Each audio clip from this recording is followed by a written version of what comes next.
Hello and welcome. We're always told to work harder, but what if the real secret is to work smarter?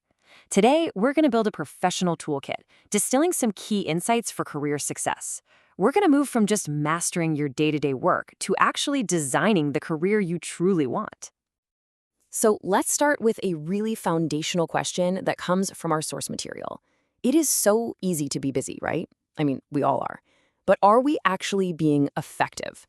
This is the absolute starting point for building a career that has meaning, not just holding down a job. It really forces us to ask, are my daily actions actually building towards my bigger goals? Okay, so our first section is all about mastering productivity. Here's the thing. Before you can conquer your career, you have to conquer your calendar. It's all about taking control of your most valuable, non-renewable resource, your time. Honestly, this is the bedrock for everything else that follows. And this brings us to a really crucial distinction. You've got efficiency on one side and efficacy on the other. Efficiency is about doing things right, optimizing a task, doing it fast. But efficacy, that's about doing the right things to begin with, the tasks that actually line up with your goals. Because you can be super efficient at something that just doesn't matter in the long run. And this is a perfect example of the Pareto principle. You've probably heard of it as the 80-20 rule.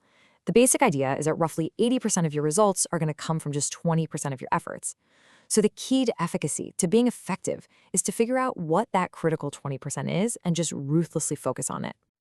Now here's another powerful concept, but this one often works against us. It's called Parkinson's law.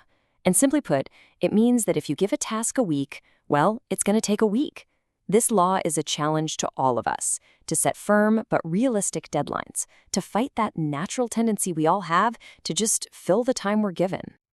So you might be thinking, okay, these principles sound pretty clear, pretty straightforward. So why do we all struggle with this so much? Well, the sources suggest the biggest barriers aren't logistical, they're psychological. It's really less about the clock and way more about what's going on inside our own heads. And it turns out the reasons are often deep-seated. I mean, look at this. Some people overload themselves because they want to appear indispensable. It's an ego thing, right? A way to show they're not expendable. And let's be honest, the other big one is that real-time management, it just requires hard discipline day in and day out. And that's tough. Recognizing these internal roadblocks is really the first big step to getting over them. All right, so once you've got a handle on your productivity, the next level up is creating unique value. In the world we live in today, just being efficient, it's not enough. You have to be creative to really, truly stand out. This is where you make the leap from just doing the work to defining the work. I love this definition because it's so powerful. It frames creativity not as some kind of mystical talent you're born with, but as a practical, problem-solving skill. Think of it like a muscle that anyone can develop. It's the ability to forge new connections and find solutions that nobody else has thought of.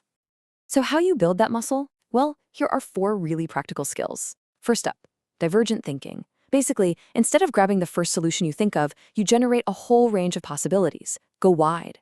Second, you play the angel's advocate. It's the opposite of the devil's advocate. You're intentionally looking for the hidden genius, the potential in an idea. Third, there's idea dissection. You literally break a concept down to its core parts to see how you can put them back together in a new, innovative way. And finally, you practice involuntary association, making those wild connections between things that seem totally unrelated to create something new. Okay, so you've got a foundation of productivity and a creative edge. Now you're ready to expand your influence. This next section is all about empowerment. This is about taking ownership not just of your own tasks, but of your role in shaping the entire environment around you. Empowerment is all about moving from a passive role, just following instructions, to an active one, where you're helping to shape strategy and make things better. It really requires a culture where everyone feels like they have a sense of ownership and responsibility for the bigger picture. And, this shift didn't just happen overnight. This timeline is so cool because it shows how management theory evolved. We went from seeing workers as just cogs in a machine optimized for pure efficiency to finally recognizing them as creative, capable partners whose human potential should be unlocked and trusted.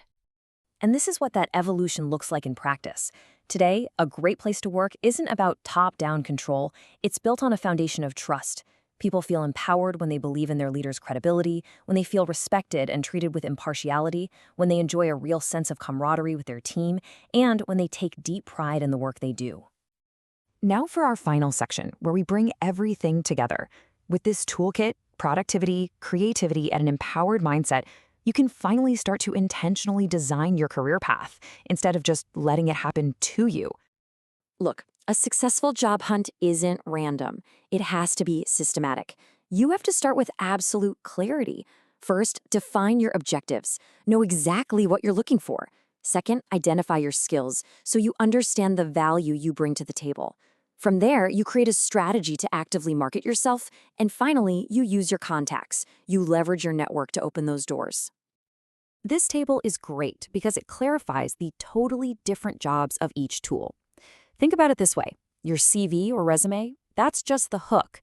Its one and only job is to spark enough interest to get you in the door for an interview.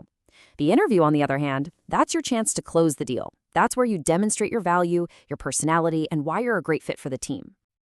At the end of the day, success in an interview boils down to one thing: preparation.